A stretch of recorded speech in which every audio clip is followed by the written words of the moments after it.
Yeah.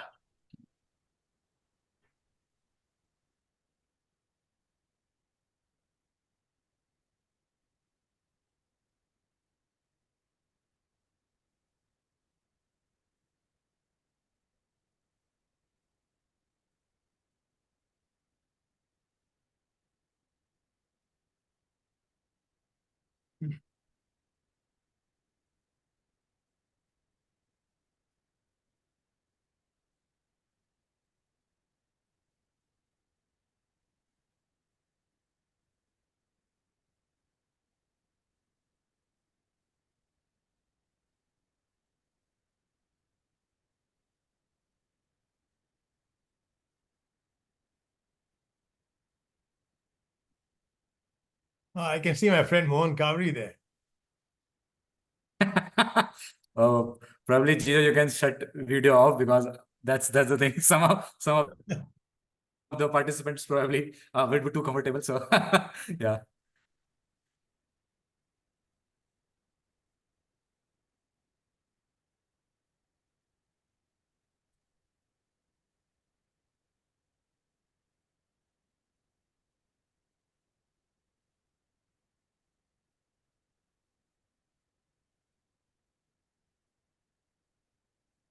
All right. So we'll just begin. Good morning, good afternoon, good evening, everyone, depending on your time zone. So we started TEG last year.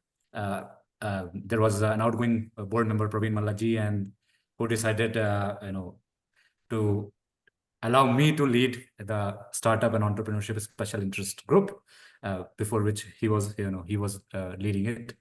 And when I started leading it, I came up with this idea to have these kinds of sessions, but also to create a platform where young entrepreneurs get an opportunity to interact or some kind of mentorship from veteran entrepreneurs like we have today with us, Raji with us. So we started with this idea in around May, June, and first event we had in July. And this is the 14th event of the Entrepreneurship Gyan, TEG. So idea is basically, that's what I was just mentioning, to have a platform where people can collaborate, people can learn, co-learn, relearn some of the stuff, but also, mostly for young entrepreneurs, because they need a platform to get in touch with, to get started with. So this kind of sessions helps them to connect with veteran entrepreneurs, but also, get added to that platform where they can look for such opportunities. So we started with the events. Now we are also coming up with a mentorship kind of a board team, and which can, where you can actually reach out to veteran mentors, but also to in-person meetups, hopefully in the near future, where different entrepreneurial ecosystems or different chapters, as we have already with ITBA, different alumni can do in-person meetups and be connected. And slowly we are moving towards much more events in the broader understanding of TEG, or broader domain of TEG, as we have been calling it. So here we have a veteran speaker. I will just formally introduce him, although all of you already know him. But yeah, as a part of the process, I'll go ahead and introduce him as well. So yeah, let me just do that. So Mr. Raj Nair has over 40 years of experience as a doer manager. So manager is one thing, doer manager is another thing. Entrepreneur, advisor, and mentor. So yeah, you already have a mentor among us, so you know whom to reach out to after the talk ends. He has extensive exposure across functional areas, industries, and countries, not just India, but Asia Pacific, but also globally. So currently he serves as Chairman of Avalon Consulting, AGR Knowledge, and Germinait Solutions. As a strategy consultant, Raj has guided companies in India, the USA, Europe, and the Middle East in developing strategies, aligning them with vision and driving growth in competitive markets. His career includes roles in consumer durables marketing at Murphy, merchant banking at Greenleaf Bank, and founding successful ventures in marketing research, management consulting, and analytics. And obviously, one of them is Avalon Consulting, and that's what you would have seen in the flyer as well. Mr. Nair is a graduate our own alumni from IIT Bombay. Has a business management degree from Ahmedabad and a law degree as well from the University of Mumbai. With this very short introduction, so we can go along, a little bit more. But with this very short introduction, I'll allow Raj to speak, and I'll shut it down from there. So if you have any questions during the session, please post in the chat. I'll take it in the end, and Suna is also there, a co-host with me. Probably we together will take it in the end. There is another co-host, Venu, who hasn't joined yet. He's running a bit late, but he would probably join soon as well, and he'll be there with me in a while. So off to you, Raj. Please go ahead. Thank you very much, Vaibhav, for that introduction.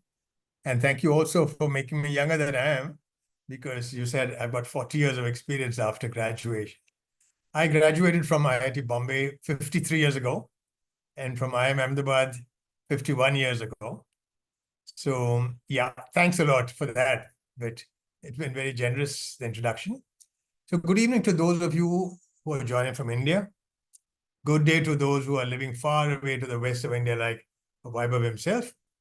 And if there's anyone who's been brave enough and lives far to the east of India, good luck for braving these odd hours to be present at the session.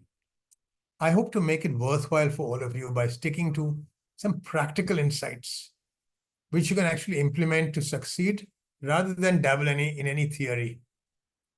So I had a charmed life till I got into IIT, and I attribute my getting into admission more to luck than anything else, because I know that there are many aspirants who were far better than I was who didn't get in. So I thanked my stars and took charge of my life there and then once I got in, and I didn't look back till today. For me, every day is exciting, even after 53 years of graduation from IIT Bombay. I'm very happy with my life. I don't have to do any work at all to live a good life, but I slog every day. And I have a friend here who knows me very well, who is also a very successful entrepreneur. That's Mohan Kavri. So he must be smiling because he knows how I slog. So I slog because I enjoy, because every moment is exciting. And in addition to all this exciting things from the different kinds of work I do in entrepreneurship, I also have a lot of exciting adventures. Like I've climbed a live volcano in Indonesia. I've climbed a wall of a fort with bare hands and Nike shoes, a Shivaji fort, etc. But that was when I was younger. Now I do less taxing things like doing solo trekking in the forest in Meghalaya or wherever I can, or going down to Antarctica, which I did in March, or going 2 months later to the northern Arctic, not quite near the pole, but pretty close. So these are all exciting things. So when I can blend, if you're an entrepreneur, you can blend work, life, and fun all together. That's a great thing about entrepreneurship.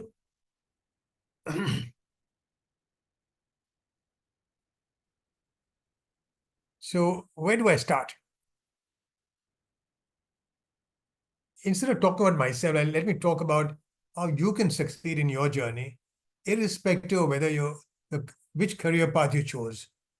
See, a French polymath called Voltaire often said, if you want to converse with me, first define your terms. This means that you have to start defining success. And defining success is very complicated, because success comes in various hues and flavors, and the word means different things to different people.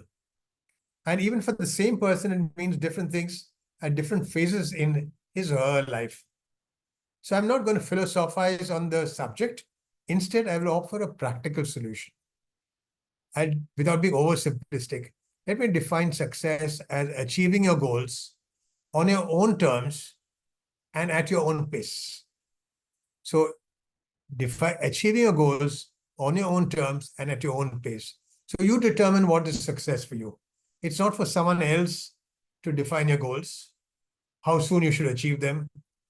If you allow someone else to define your goals, be it your spouse or parent or partner or friends, you'll be miserable and frustrated. So keep and how you define it. This would apply whether you are an entrepreneur or a salaried professional. So I leave it to you. At the end of the day, I'll leave with you a framework on how to plan for success. If I don't do it, please remind me during the Q&A. So let me start by asking you what certain people have in common, like Satya Nadella, Sakshi Malik, the Olympic wrestler, Ajay Banga, head of World Bank, Alia Bhatt, the late Dr. Kalpana Chawla, the astronaut, Mahendra Singh Dhoni, Sachin Tendulkar, Amir Khan, Dr. Pratap Reddy of Apollo Hospitals fame, Shiv Nadar of HCL, Amitabh Bachchan, Chandrasekhar, who runs the Tata Empire, Azim Premji, Uday Kotak, Kiran Mazumdar-Shaw, Sunil Bharti Mittal, and there are quite a few more. But let's say, what do these people have in common? Anyone want to take a guess? Or maybe because you're mute, maybe I'll answer it myself. I want you to remember these names because I'll come back to them later. So they're all very successful people. What else? They're all self-made. They did not inherit what they're running today. Neither the job which came to them, or the position, or the business. What else? All are non-IITians. What else? All non-engineers. What else? Some had very patchy education. So all of them, one thing you can see is that they all had hard skills, which may or may not require academic brilliance. So one could conclude that hard skills and knowledge do matter, right? Yes, it matters, but is that sufficient? There are so many talented actors who have failed, very talented ones, who appeared in 1 or 2 movies and then that's it. So many talented cricketers who didn't go beyond Ranji Trophy or local leagues. So many skilled doctors who didn't become successful, or not very successful, let's say. So many brilliant IIT graduates who didn't go far, but some in the last quartile were pretty successful. Not all of them, but some of them. So it clearly means that there are some other things that matter a lot in addition to knowledge and hard skills. Let's call these additional requirements soft skills, for the absence of a better word. Maybe you'll have a better word for it. And I mean, things that go into it would be determination, positive attitude, self-belief, emotional intelligence, mindset. They have mattered all these centuries, but by and large, our education system has not placed adequate emphasis on those factors. Our education system focused on hard skills and knowledge to make students employable. They didn't focus on making students successful. How to find success is left to you, or these days you have coaches and mentors and so on and so forth, which didn't exist in my time. But basically, the education system is there to teach you how to become employable, not to be successful. A lot of people who aspire to graduate from IIT think that IITians are destined to succeed in life. The good news is that it's largely true, but the history of the last 60 or 70 years of IITs show that nobody is destiny's child. IIT is a great launching pad for success, no doubt about that. A great brand, and the conditioning they get by being in the company of some of the finest brains in the country, it helps a lot. Another thing about success is that it doesn't differentiate between IITians and non-IITians. And there are some amazing success stories among non-IITians, as you've just seen from the long list that I rattled out. So one thing is clear, it's not essential to be an IITian to succeed, but it helps a lot. And it's not sufficient to be an IITian to succeed also, whether it's as a salaried professional, or as an entrepreneur. See, there are opportunities for all of us, and there are huge opportunities today, unlike what was there 20 years ago or 40 years ago. But there are 2 challenges that all of us have to face. The 2 challenges are change and uncertainty. I'll briefly talk about these 2 issues before jumping into figuring out how to succeed. The world is changing very rapidly, and we have to also adapt pretty quickly. So if you're 40 years or older, you'd be using only 10% of the knowledge which you acquired at the time of graduation. You acquired the remaining 90% over 2 decades or more through training and experience. If you're successful, whether you're an entrepreneur or a salaried professional, and if you're above 40, your job will require very similar knowledge and skills. And as the CEO or a CXO professional in a company, not an entrepreneur, you have to act and behave like an entrepreneur. You do capital allocation, you look for opportunities, you take some calculated risk, you lay your life on the line, just like an entrepreneur does. So I don't see too much difference between a CXO and the entrepreneur. Of course, if you insist, there are significant differences, but there are a lot of things in common. Unlike at the start of a career, when you're doing a job, I mean, someone goes into an entrepreneurship line, at some stage, a lot of commonalities come up. So if you're successful today, whether you're an entrepreneur or a salaried professional, the reason you're successful is largely because of curiosity and the desire to learn new skills. All this change that happened from the time you graduated till you became 40 plus, you took the change in your stride, and that's because you are curious.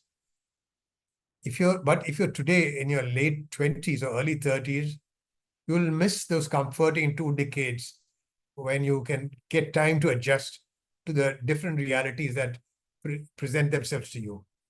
Because you, in the late 20s and early 30s, will encounter incredible amount of change right away. You'll soon be entering a fascinating world in which you'll be cohabitating with autonomous AI agents at work and at home. Your colleagues will not only be humans, they'll be machines. It's not now, it's not next year, but year after next, you'll see that happening. Okay? And you might or might not believe me. This is very important because what is called the singularity moment is very near. So those who think that, let me first define what singularity moment is. Singularity moment is like in physics, in management, it is when machines become as or more important, more intelligent than human beings. Way back in the year 2000, it was believed that singularity is 90 to 100 years away. 10 years later, in 2010, they felt it would come by about 2075. Another 10 years later, that is 2020, it suddenly was expected to come around 2050. So we're only 30 years away in 2020. Now, it is expected that machines may become more capable than human beings at most things, if not all things, by 2028. I repeat, 2028. Okay, so imagine what changes can happen over the next 4 years if on some things, machines are going to be better than us, and on some things, it will take a little longer, maybe 2030, 2032. But there's no escape from the fact that we're going to live in another world. Whether you're 50 or 70 or 60 or 30, it's a new world. And so the next 4 years will be exciting in many senses, and in some senses, unnerving. But for people like you, who have the backing of tremendous kind of education, it shouldn't be a problem. The advent of generative AI and GPU chips is going to change the workplace completely, whether you're in academia or in research or in manufacturing or in IT or in management or in government or whatever you're trying to pursue. It's going to come and stand in front of you, these kind of changes. So today's world and tomorrow's world are going to be different. By the way, at IIT BAA, there's a short course on AI in October. It's an AI, not for IT professionals, but AI for business professionals. I'm not on a commission to promote that particular course, but I'm just saying it's useful if you want to understand more about it. But every business person and every entrepreneur needs to understand what AI can do for them and how they can use AI to their advantage. as your slave rather than become enslaved by it. So there's going to be a huge change. So that's the first thing I want to talk about. The second thing is that life today is also uncertain and very unpredictable. If you take your eyes off the ball for a short time, life can hoist you up to unthinkable heights and it can drop you from that height all of a sudden. Take the case of what happened to the CEO of DBS Bank of Singapore. Gupta, who converted that obscure bank into the world's best bank just a few years ago and was a global celebrity in the financial services sector. Called to give a talk here, give advice there, join this board, join that board. But now he's been told to step down all of a sudden. Why? Because there were 3 major IT crashes in the past year, and he did not do enough to prevent that or to correct after the first time. So as the boss, his head had to roll. Likewise, if you're an entrepreneur and you got funded by a venture capital or private equity firm, your head will also roll. So don't think that it's yours. It's not like a family business anymore. Of course, you might be setting up a business without with IPO money or with your own money or your family money. In that case, it may not happen. But by and large, I'm saying accountability is going to be high and you can't take your eyes off the ball. And the world is so uncertain. Like I invested in a medtech startup, which is slowly perfecting the device. Really good. They had VC funding secure for the next 10 months, but all the papers are signed. 4 weeks ago, the VC developed cold feet and pulled the plug. They'd invested 3 crores and the balance was supposed to come on the 1st of September. But on 31st August, they said, sorry, we're not investing. We don't mind if the 3 crores have gone, but no more.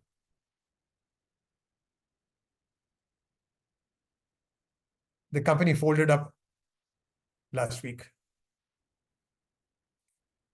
Life today is very uncertain. No one can distinguish. No one can predict, but no one can extinguish that light inside you unless you allow it to happen. So that it's not as if you're helpless. Hence, it's better to acknowledge and internalize change and uncertainty.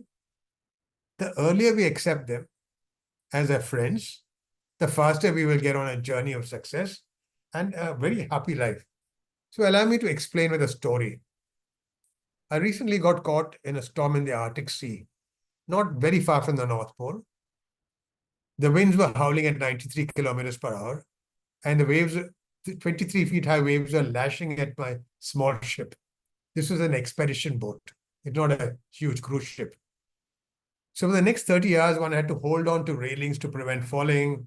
And at lunch on the first day, after lunch on the first day, I sat down with the captain, who was cool as a cucumber. Even as I was talking to him, beer was spilling from our mugs. He explained to me that the storm was unexpected, but if one spots the storm on the radar early enough, action can be taken. So he said you can correctly navigate the ship well, and there's no danger except for some broken crockery.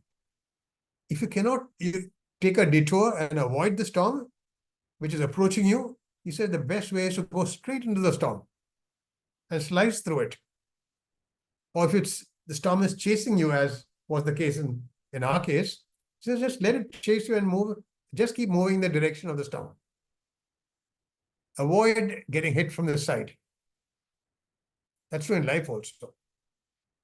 So the point he made was that one has to align the ship in the direction of the storm and not let it hit you sideways, in which case the ship could fall on one side.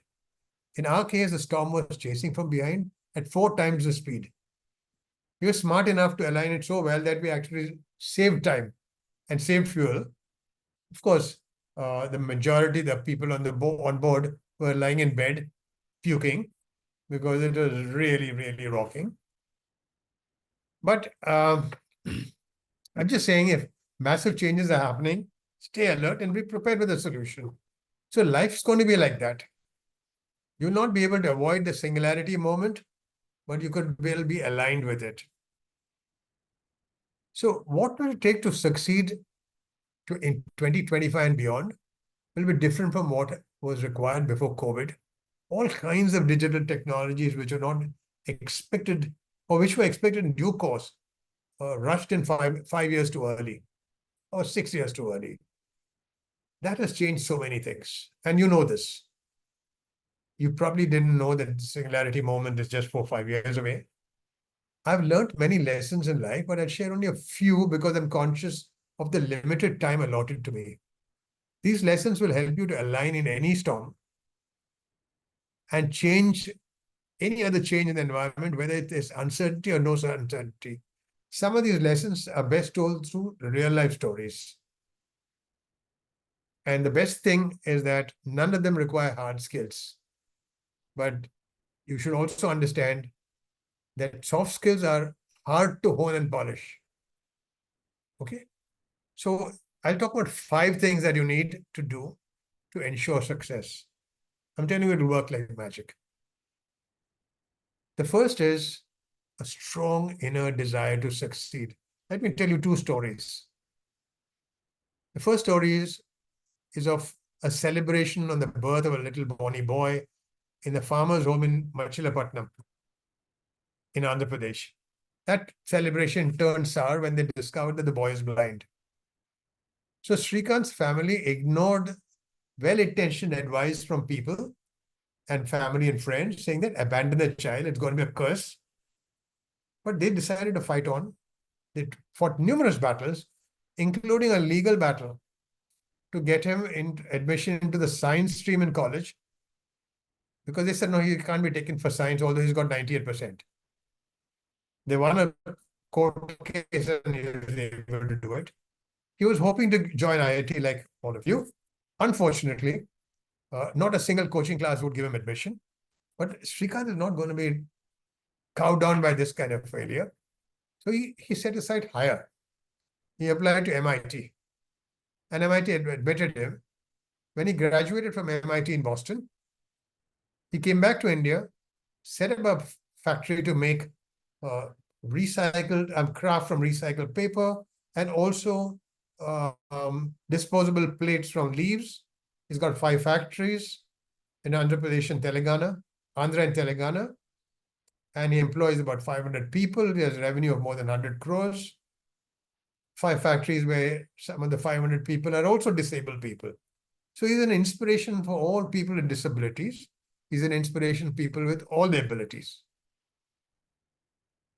Imagine he was born in 1991. At 2024, a movie is being made about him called Srikant, I think it's called. So Srikant Bola is the founder of Bolant Industries. A child born in 1991 blind in both eyes. He becomes an industrialist at 2015 at the age of 24. And there's a biopic on him in 2024. Isn't that success? How many people with all faculties in place have been able to do that? But this has come because of a tremendous desire, determination to succeed. It's there, that fire inside. I've been denied sight, but I'm not going to let it pull me down. Another story. There's a little girl born to an impoverished Black family in Tennessee, USA. So Wilma was the 7th child. At the age of 6, she got polio, after which she moved around wearing calipers. She could barely walk, so playing games with her friends was ruled out. One day, her mother saw tears rolling down her cheeks as she stood by the window looking at children play. So mother asked her, why are you crying, Wilma? So Wilma replied, I wish I could play too, and sobbed even more. Mother's reply changed my life forever. The mother said, if you really, really, really want to play with other children, you'll be able to. And Wilma really, really wanted. So she decided to do it. She stepped out and tried playing with her friends from that day onwards with calipers on. A month later, she took part in the school athletics race without calipers. She obviously fell down in that 50-meter race after 4 steps. And the crowd laughed at her. You know how small children can be. Sometimes they can be cruel, they're innocent. But she got up and continued. Next year, the year after next, 10-year-old Wilma was even more determined now. By the age of 14, she was the school athletics champion not just taking part in races. She was a school athletics champion, winning many, many races. She trained hard because a famous coach from the University of Tennessee had scouted her and identified her as a prospect, trained her, hoping to get her into the university under the sports quota, which she did. And by the age of 16, she ran for the USA at the 1956 Melbourne Olympics, where she picked up a bronze. At the age of 20, she came back stronger and more determined at the 1960 Rome Olympics. There, Wilma Rudolph became the first American woman to win three golds at the same Olympics. From a weeping cripple at the age of 10, she was declared the fastest woman on earth at the age of 20. Now, come, how can you beat that? Now, what disabilities do we have as entrepreneurs or would-be entrepreneurs or professionals wanting to rise up the C-level in companies? We don't have any. All that we have, probably have or not have, is that strong desire to succeed. So ask yourself, what really prevents any IIT graduate from achieving greatness? Do you really want to succeed, or will you search for excuses when faced with adversity? When your inner self is committed to becoming something, you end up visualizing yourself in that desired situation. And when you ask yourself, what does it take for me to become that thing which I can imagine? Now, there's a saying, what you cannot imagine, you cannot become. So try imagining. I don't know whether you've heard of a Ranji Trophy cricketer named Milind Rege. He once told me that he was a very good friend of Sunil Gavaskar. He was in Melbourne on a holiday, and he called up Sunil Gavaskar when the Indian team was playing in Australia, touring Australia, and they were in Melbourne. So he called up Sunil Gavaskar and he said, Milind, what are you doing? Because Milind was his Ranji Trophy captain earlier. He said, I'm living in, so you come and stay with me in my room. At 5 o'clock in the morning, Milind got disturbed. He said that this guy was standing with a cricket bat and playing the same stroke over and over again, 50, 60 times. So afterwards, he asked him, Sunil, what are you doing? He said, I got out to that ball yesterday. I should never, ever get out to that ball. So I was perfecting my stroke. So it is not excellent coaching that made Sunil Gavaskar what he became, but it is his determination to become perfect or become very good. So when you do that, it creates self-belief. And when there's self-belief, others around you see you, your employees, your seniors, your peers, everyone can see, here's a person, girl or boy, who has tremendous self-belief.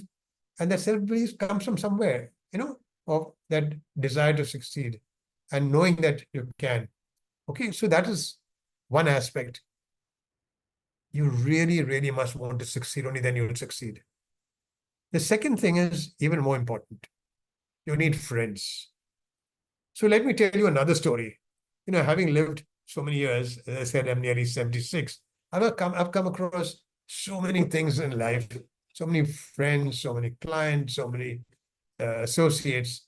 There are plenty of stories. So here's another story. A few years after India liberalized the economy, a British investment bank was looking for a volunteer to open an office in India. John was the only one to put up his hand. By the way, a job in India was considered to be a punishment posting back then. He was junior and not clear about what he's supposed to do. So the boss told him that you have to go in 15 days to Mumbai. And every 2 days, this guy would try to contact the boss's secretary to get the job description and KRAs. And the boss said, okay, I'll let you know. And 2 days before he was departing, or a day before he was departing, he was given an envelope, which is sealed, and he was told not to open it until he reaches Mumbai. So John comes to Mumbai, then opens the envelope, and is shocked to see only 2 words. The 2 words were, make friends. John, whose life revolved around deals and weekly and monthly targets, could not believe what the note said. He called up London to check whether it was a joke or a mistake. He said, no, no, no, this is what you're going to do. You cannot sell anything. Just go make friends. For the next 1 year, he was just talking to people in the Mumbai's financial sector, companies, CFOs of companies, and giving free advice. Anything that anyone wanted to know, he used to give free advice to. He used to meet people, but sell nothing. A year later, London told him, now you can start selling. Now, just what happened? There was an eager, long list of people who were willing to buy his services because he gave them when they needed it. And, it's investment banking, very similar services at very similar prices, very similar capabilities. The brand names are different. So, but this made a huge difference. Friends. He had friends all over. The type of clients he wanted, he could get. So, eminently successful. So, you too need to make friends. It means that you'll have to consciously build your emotional quotient and your social quotient. IQ can't take you far enough. So, friends will hold you up when an ill wind blows at you. They'll be there to call you when there's an opportunity which they hear about.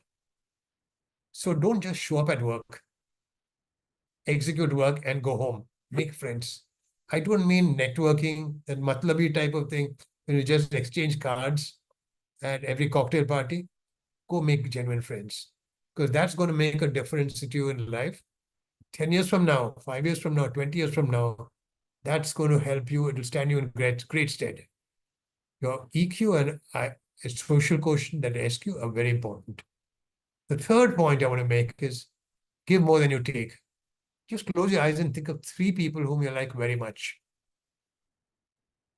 Now think of 3 people who you dislike very much. So, in life I hope you've thought about 3 names who you like very much, 3 names you dislike very much. Very much and very much, okay? Forget about the people in between. In life, there's a lot of give and take.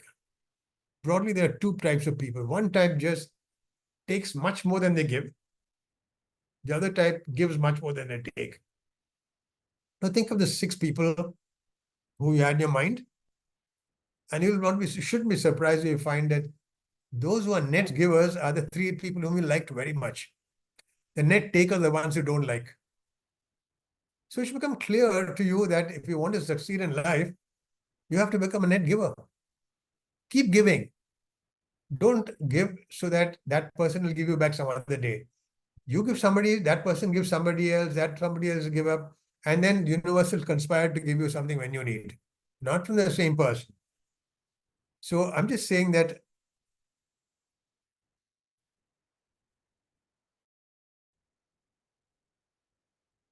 even when there's a job cut happening, the senior bosses will say, no, I can't let this guy go. Well, let us send him for training in AI or whatever it is, so that he's with us or she's with us. Others can go. So I'm just saying that give more than you take. 4th is knowing how to ask the right questions is an important capability. Even more so in the future. Listen carefully, because I'm saying before the advent of Gen AI, having the ability to remember or know the answer was very important. People would get away with just that capability in the middle management level. As a strategy consultant, I serve CEOs, chairmen, and other CXOs in many parts of the world. My job is to solve strategic problems which they find difficult to solve. What sets these successful people who I serve from most people who get stuck in the middle level is that these guys know to ask the most relevant questions in any situation, whereas those guys who get stuck in the middle level lack that skill of asking questions. Now, with Gen AI coming in, and with Gen AI getting better and better, it'll know the answer to any question you ask. Okay? You ask a question, and it'll give you an answer. If you want a better answer, you'll refine the question in the prompt box. Okay? So answers are easy to get. No problem. So if you're a answer person, your time is up. If you're a question person, you got a lot of hope, because people don't know how to ask questions. Majority of people don't know. And how does one learn how to ask questions if one has not done enough so far? the platform for questions is curiosity. Be curious about everything you see. Why is it like this? Why does it happen that way? Why is the sky blue? Why is somebody doing this way? Why can't it be done another way? Curiosity. So if you decide you're going to be curious from tomorrow or from today, you'll know how to ask questions. The Indian education system kills curiosity and kills asking questions at a very early age. It encourages rote learning of answers to questions set by teachers, and most schools teachers cut marks for answers which are not exactly as per the answers given in the notes. So most of us recall how we were admonished by teachers for asking too many questions also. So we've all become passive listeners, but that's not going to help us. In my field of strategy, when we recruit, we always test the skill of a candidate to think and ask the right questions when they encounter a problem. I'll give an example, for instance. Have I got time? Yes, you do. There are no Okay. questions as of now, so you continue, please. Okay. Yeah. Okay. So I'll give an example of a question which I've asked. How many barbers do we require for cutting a gents' hair in Mumbai? And the guy says, look, I've come for a job in a strategy consulting company. What question are they asking? So they get stuck. The right candidate will know that he has to answer. If he has to answer the question, he has to estimate the number of haircuts per year taken by men in Mumbai, and then divided by approximately the number of haircuts a single barber can perform in a year. Of course, there's much more detailed data required. Thus, he gets the numerator, gets the denominator, and he estimates how many barbers are required. But the problem is, you'll be surprised by the number of people who can't even get started when asked that question. Or similar questions. Some give totally random answers. It's as if that it was not part of their syllabus, which they learned by rote. Clearly, a good candidate a candidate who can start saying, okay, I can take this, divide by that, he's a candidate who we want. There are some foolish fellows even ask me, okay, is the population of Mumbai 1 million? I say, oh my God, this guy has never been curious to find out what's the population of Mumbai. We don't need such people. So curiosity is what is important. So if you're not curious enough, or you suppress your curiosity, let it go. One way to succeed is to always be curious. And the fifth point, the last point is, the world always wanted multidimensional people and will want such people even more in the future. I'm just conscious that I held my fingers like this, almost like Trump. I won't do this. Donald Trump does this, no? Yeah, cool. So they will tell you, if you're meant to be a multidimensional, at birth, we're all multidimensional. You ask your parents, they'll tell you that they thought you're an absolute genius when you were at 2 years old, or when you're 5 years old, when you're 9 years old.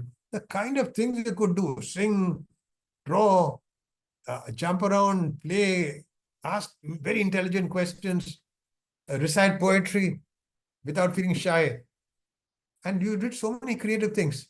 But then you became a victim of this stupid education system, school system, which was started in England in the 18th century. It was designed to create workers with uniform capabilities for their factories. You know, the factories in the late 18th century were the greatest thing mankind had seen back then. So education system was created for that. We still follow that education system in school. Even the IT industry, for instance, it takes smart engineering students, whether they're civil or mechanical or electrical or metallurgical or whether they're in computer science, and dumb them down into coders. They had to forget everything they studied till then and just write code. So our school system was somewhat like that. Our school system was much worse.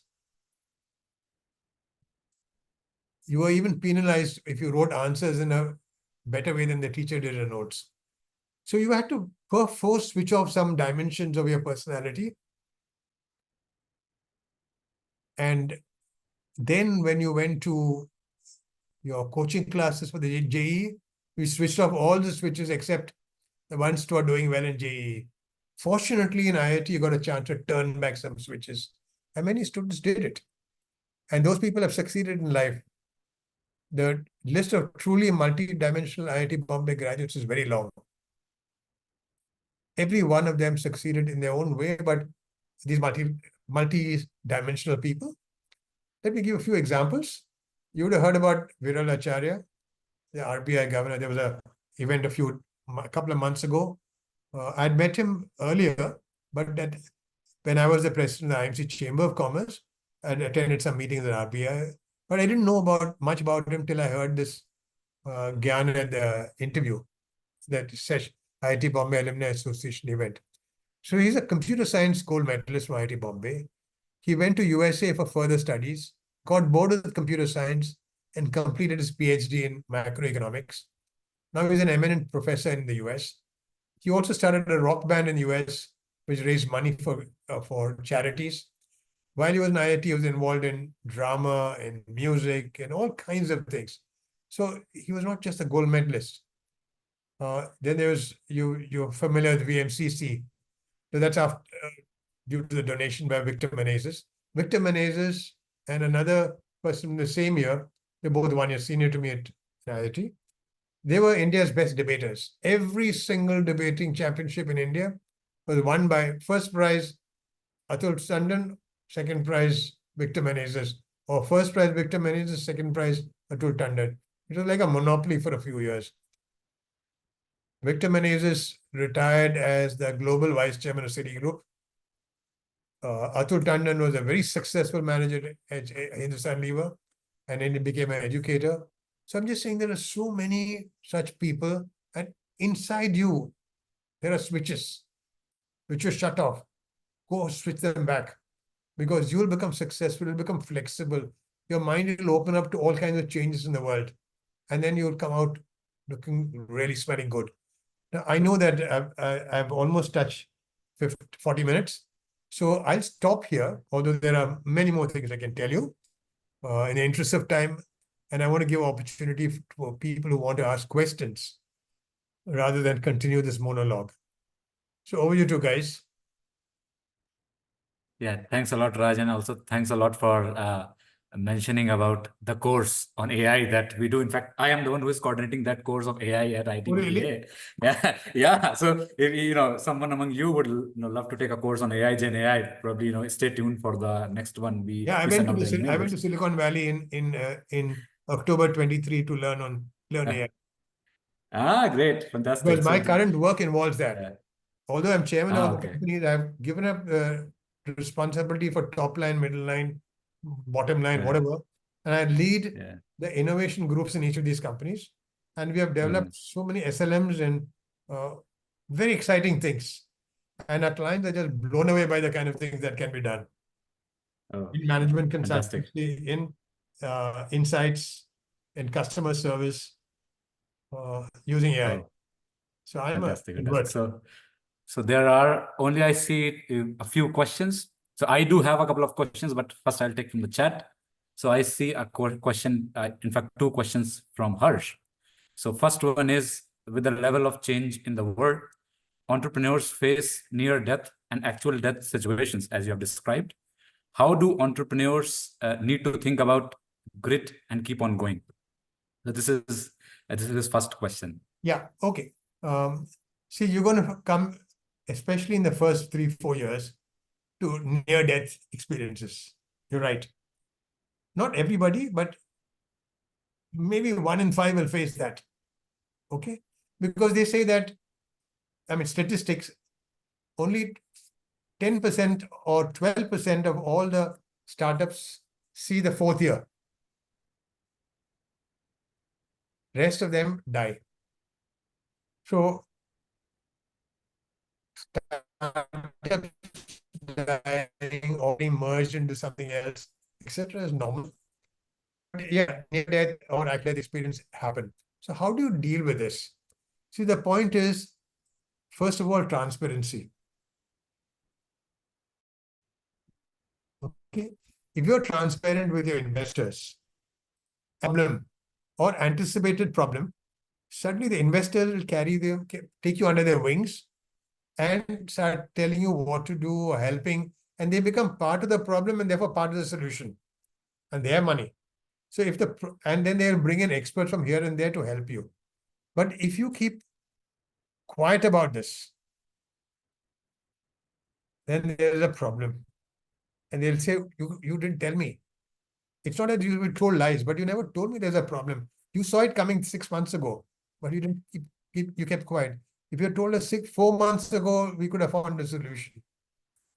That's exactly what happened in this case of the medtech company. Just kept quiet. They did one more mistake. So that they prevent too much dilution, they always raise just the right amount of money required and hope that when the money is getting over, or 3 months before it's getting over, they'll raise more money. This time also, I told them, look, you're sailing too close to the wind. It's not a good thing. You should rather have a little less equity than have 100% equity or 80% equity of a zero value company, which was a dead company. Okay, and that's what they did. They're riding high one morning, and next day, the plug was pulled, no more money.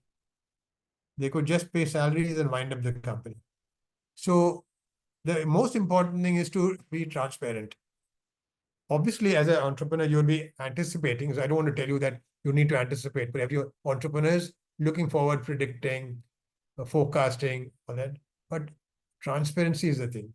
The other thing I told you is that you need to have friends all over. When you have a lot of friends, you're going to discuss with them. They'll share their problems with you, you'll share their problems, and they'll say they'll find some solution for you. They'll bring a white knight for you to solve the problem, or they'll bring in some experts to solve the problem. So along with a couple of 2017 batch IIT graduates, we set up a company to manufacture foldable bicycles. The first full-size foldable bikes in the world. So what we did is we said we will not take money, just like that, from anyone, but we will take money only from people who are experts in some field. So we identified 10 areas where we need expertise and picked up Mr. X, Ms. Y, Mr. X, Mr. Y, Mr. Z, and approached them. In 1 week, we got funded. No investment banker. But the condition of taking money was that these guys can talk to them at least once a quarter on what they see as the likely future and what problems they're expecting and what great things they're expecting, and get the views of these people. So somebody was a celebrity, somebody is a celebrity manager, somebody is a top industrialist, one is a supply chain expert, one is an analytics expert, one is a distribution expert. So even if you hired people, you won't get people of that caliber. And I don't want to mention names because they're best names in the industry. When these are your friends, how can you fail? So it actually goes to the second part of your question, how do you network? Mhm. Don't network for the sake of networking. Great. Go make friends. Give. Be part of the community. And they see you as a giver, of someone who's doing things for other people. And you will find a whole lot of people waiting to give you. Okay, there is another question from Vrishali, and she's asking how to assimilate multiple data points while developing strategy. So 5 year versus 1 year, and she runs a water conservation startup. Sorry. And So can you explain that question a bit more? So Vrishali, probably if you would explain the question a bit more would be helpful. So probably her question is around developing some kind of strategies using long year data points, 5 years versus 1 year. I think that's what she wants to ask. So let's divide this into two questions. One is, there's so many data points. How do you figure out what's relevant? Is that right? If you can unmute her, she can ask the question herself. Yeah, let me do that.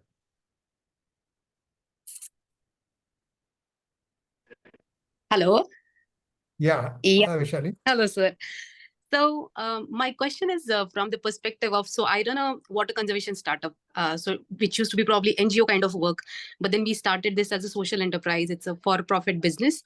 And then we've developed expertise in, say, we started on a bigger scale, say on an integrated water management, two parts could be fresh water and a wastewater, but we stuck to fresh water. And in fresh water, we looked at the surface water and a groundwater. And now we are honing more onto the groundwater and finding the connection with surface water. So as we progress, we are going deeper, which is a good thing, developing expertise. But when we are developing the business strategy, we are certainly seeing trends in the market. So my question was, when you are developing a strategy and when there are multiple data points, there is so much noise coming from the market. How do you look at it from, say, 1 year perspective and a 5-year perspective? You kind of started answering already about relevance, and that helps me in, say, 1 year, short term, near term. For long term, I'm still, I know that what is going to be the need. I'm not really going to listen to the market as much. But right now, in a short term, the relevance matters a lot. Okay, so I'll divide this into two parts. One is the multiple data points, some of which are distractors, some of which are relevant. And the other part is going to say, how do you develop a 1 year plan and a 5-year plan? The strategic plan, okay? So one of the problems that have always existed in analysis is if you start with a lot of data points, you can be all over the place. You'll do a lot of analysis and end up figuring out which one to look at. And you'll make a lot of assumptions after that. Instead, if you start the other way around and say, look, you develop a hypothesis. In a hypothesis, you have, I think I'm happy to explain offline also. In a hypothesis, test the hypothesis. A hypothesis is divided into things like this. There is going to be a great demand for surface water. If and at such and such a price, if A, B, C, D, E conditions are fulfilled. Okay. Now, if this A, B, C, and D are mutually exclusive conditions.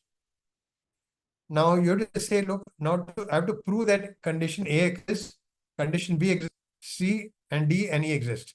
So you say, look, what analysis can I do to prove or disprove that A exists? Then say, what data do I need to do that? Look at that. So you'll be looking at only those data points which are relevant to answering the question whether that condition A exists or does not exist. So out of the hundreds of data points that are available, you'll probably use 15 or 20% of the data. Out of the numerous types of analysis that you can do, you'll do only that analysis required to prove or disprove A, prove or disprove B, prove or disprove C, E, D, and E. And thus you'll know whether the hypothesis is correct. So this is applicable whether you're doing short-term or long-term. Now let's look at short-term and long-term separately. If you're doing a short-term forecast, in any case, you have to do a forecast. Okay. Today, it is very difficult to do a long-term forecast, except feels like what you're doing. In your field, it makes sense. But in many other fields, today, when we do strategy, we say, let's talk about 3 years and not 5 years and 10 years. Okay. In your particular field, you know that groundwater has got depleted in almost all parts of the country. You know that in our country, the biggest source of water usage is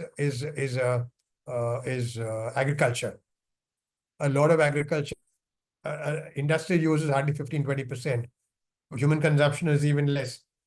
You will be able to actually logically break the tree down to figure out which customer are you trying to serve. Are you trying to solve the problem of farmers? Are you trying to solve the problem of drinking water, or are you talking about the industry? So if you're pretty clear who's your client or your customer, then you'll choose the right track and go down. So now if you talk a farmer, you'll have to say, look, in which region and which crop are you going to look at? Depending on that, you'll find a solution. It can't be an omnibus solution. Okay. Now, since I don't know the specifics of what you're doing, my answer is a bit generic. But I would start with a 5-year strategic plan and figure out what needs to be done in the first year to achieve that. What needs to be done in the second year to achieve this? Because what will happen in the 5 years is not going to happen because you did something in the 5th year. Each year you'll have to do something, because some things take 3 years to do. Some things take 1 year to do. So you'll have to probably slice this whole period into trees and also see which is your target sector. Now, if you are not in this business and you are trying to solve the water shortage business, there's a different problem to solve. For instance, we are trying to distribute, or let's say ration the limited amount of water that we've got. You know, we use only 3% of the water resources in the world. 97% we don't touch. So if you had a lot of money, let's say if you got a $200 million, I would suggest something else. Thinking out of the box and figuring out how to use even 1% of the remaining 97% by investing on new membrane technology, which will reduce the cost of membranes for desalination by 50%. You suddenly have double the amount of water available in the world. But that's not your problem. So I'm quite happy to discuss it offline. Yeah. Thanks, Raj. So we are almost in time. Would you like to continue maybe another 5 or 10 minutes, or should we be? So I'm sort of I'm surprised that nobody. I see there are 2 questions. Okay. There are two more questions. Yeah. Okay. So if you would allow me, we can continue for another 5-10 minutes, or if you want to end your other things. Yeah. So one, you can be short in your answer probably. So there is one question: what are the fundamental differences between successful CXO versus successful entrepreneur? So what are these asking this question? Yeah, actually, a successful CXO today is expected to be to actually behave and act like an entrepreneur. He is very likely to lose his job if he's not like an entrepreneur. So we recruit, many of us sit on panels for selecting CXO level. We're not recruitment agents, okay? We don't run a recruitment business.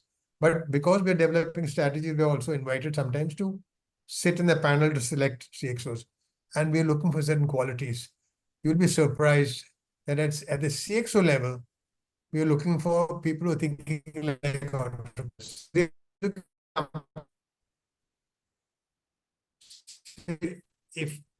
Even if it's a family managed business, today they want professionals at the CXO level who think like them, like entrepreneurs. Okay.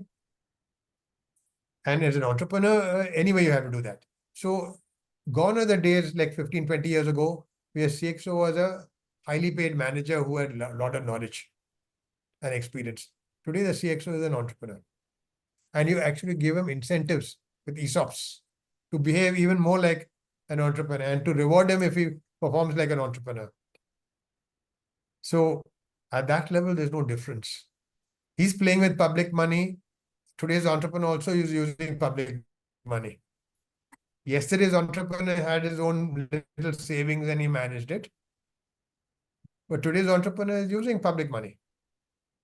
When I say public money, even private equity money is public money in that sense. It's some LPS put money. Okay, it's not your own money. So there's not much difference. That's a point you've got to recognize, which is why I said, let me not have this topic on how to succeed as an entrepreneur, but how to succeed. It is purposely done this way. I'm very surprised nobody asked me, how can you succeed when there's so much competition? It's become very, very competitive. Honestly, because it was not so competitive when I started out. If you had a degree from IIT and from IIM Ahmedabad, people are just waiting for you. And first 5-6 years, you just coasted. Today, the competition is very severe. So I was very surprised that nobody said, how does one succeed when there's so much competition? And my answer to that would be 2 things. First of all, look for places or look for things where change is rapid and uncertainty is high. You're smart enough to figure out how to deal with uncertainty. So there'll not be much competition there. The second thing is, and this will come as a surprise, be absolutely honest in everything you do.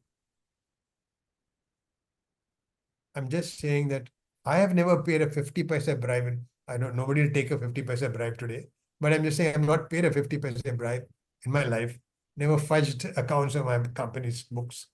Paid 100% taxes. I can sleep at night. I can go and meet any top industrialist and we'll get a job or get a contract or get an investment in a company. No problem. There is no competition in the area of honesty. Zero competition. So if you mold yourself into someone who is totally transparent, totally honest, and work in an area where there is change, a lot of uncertainty, and you figure out how to deal with it, it's a comfortable area. Honestly, I'm not talking theoretically. No, great. Thanks for pointing that out. Probably I would have come to at some point of time, because in management field we call a VUCA word. VUCA is the word that we use. So volatile, uncertain, complex, ambiguous word. And in this word, how to succeed is, it's a challenge. A lot of management professors teach it, but they are more, their learnings are more academically inclined. They are coming from research papers. Someone like you is the one who can, find out how to succeed from more of a management perspective or real life perspective. So just a couple of more minutes. I see one more question, which I think you can only answer probably because it's coming from your experience. So there's a popular saying, Naveen is asking this question. By the way, he has been attending most of the TEG sessions. So he's asking this question. There's a popular saying, success requires sacrifices, which is obviously, makes sense. You all hear that. So what's have been your mantra for work-life balance? Because this is another thing in the corporate world about work-life balance. So did you ever struggle with this dilemma of maintaining, balance in work life and at the same time doing so many things? I was enjoying what I was doing. So whether it was working hard or partying hard, it just fell into place. I've never had a year when I worked less than 10 hours a day. Okay. And some of the biggest business ideas come on the box when I'm sitting on the potty. And it probably happens to you also. I'm just saying that, so all the while you're constantly thinking of this, constantly thinking of where to, the next party or the next mountain to climb or the next adventure. So it all blends. It's not like this compartment pushing the other compartment or this balloon expanding and squeezing the other thing out. It's all blending in. Then there's no tension. At least that is my case. I don't know. I can't generalize. All right.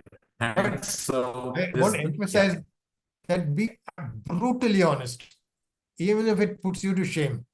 Because wherever you go, people never think twice once you've said something. They would not think over your shoulder and said, could it be true? Could it be not true? Just get by in. Whether it's your subordinate or your seniors or associates or whatever it is, 100% transparency never got you into trouble. It's only when I hide a little bit or just varnish some facts and say, I'm still giving a fact, but slightly blurred. People don't appreciate that. Work-life balance. Thanks a lot, Raj. So this is the last question from Manisha. She was the participant in the course which we had just ended in August. So she is asking, how does an entrepreneur attract large corporations to collaborate? When you have you are a startup with great idea, probably great idea means great idea from her side, with no business experience. That's what her question is. See, for instance, if someone with no business experience has got a great startup idea, the chances are that that person has a lot to learn over the next few years while wading through this entrepreneurship journey. So if, for instance, someone else who's looking at the person, look at Manisha, for instance, sees that here's a person who's willing to learn, has no ego issue about her position in that company which she started. She doesn't mind being a technical director or this thing, doesn't mind assist on being a CEO, etc. Then the willingness to learn, willingness to change is become clear. Now, for instance, when many of us do a lot of startup investments, I've only done 18 investments, but I've looked at about 450 companies so far. The first thing I look for is the entrepreneur. Does the person look like an honest person? Does the person look like someone who's going to fall down, get up, try again, and so on and so forth? Or is it a person who will run away the first sign of failure comes?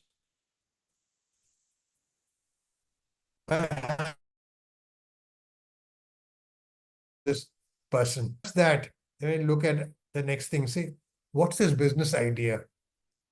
We never ask for a business plan. But entrepreneurs come with Excel sheets with TAM and BAM and CRAM and all kinds of curves created to show what's the addressable market. They talk about a global addressable market of 14 billion, but want to do a 2 crore revenue. But what's the relevance of all those numbers? We don't look at Excel sheets also. Let's understand the founder, what he or she is bringing to the table, whether this will fly. Then you say, okay, is there a good opportunity here in the business? If we support her, will she be able to succeed? If the answer is yes, they say, then if you put in money, will this company grow?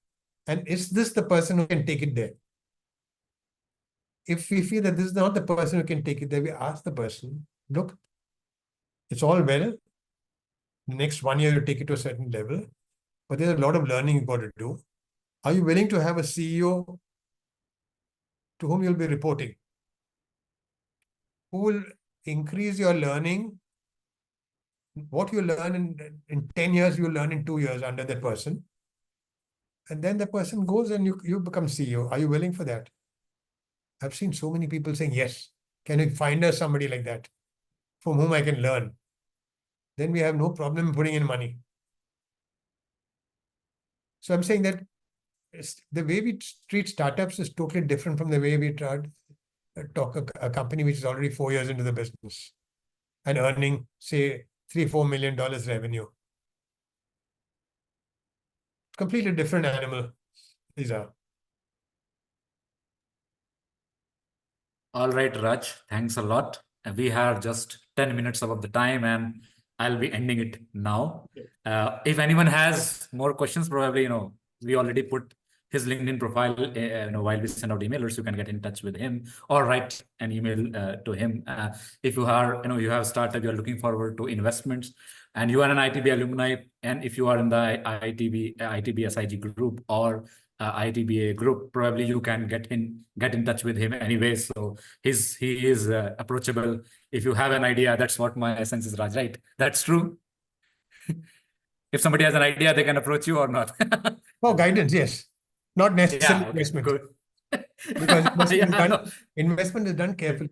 But we look at it from an investment point of view. But then we have to see, does that particular startup deserve investment?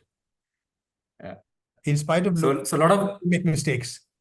We make more mistakes. So a lot of alumni do reach out to me to reach out to someone like you to join as a board member in their startup or something like that. So for that, it's not board member.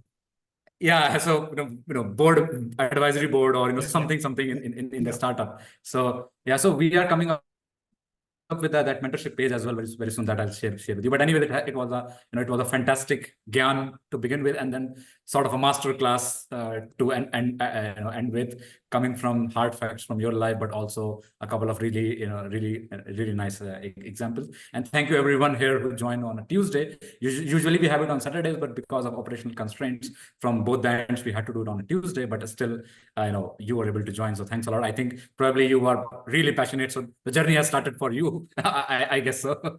Yeah, Raj. So you would have any final words for the participants? Yeah, I just want to apologize to all those who are putting questions, because I was constantly listening to what's being talked. So I have not been reading. So I missed some questions or comments. My apologies to them if I missed. No, intentionally ignorant. I've not ignored anybody intentionally. No, but they can still reach out to you for some kind of mentorship, right? I can see Ron Mehta. Ron's a good friend. Hi, Ron. Okay. Yeah. So would you like me to unmute? Let me try. Yeah, probably the problem is because if we keep the video and audio on, sometimes it's an issue. So you are saying Ron Mehta. Rinton Mehta. Check his. What is his name? Ruyington, Ruyington. Ruyington. I can see his name. Okay. I can see Uh, Shahid Yadav. Probably he was in the chat, but because I Yeah, don't still see him. Yeah, Okay, probably he great. left.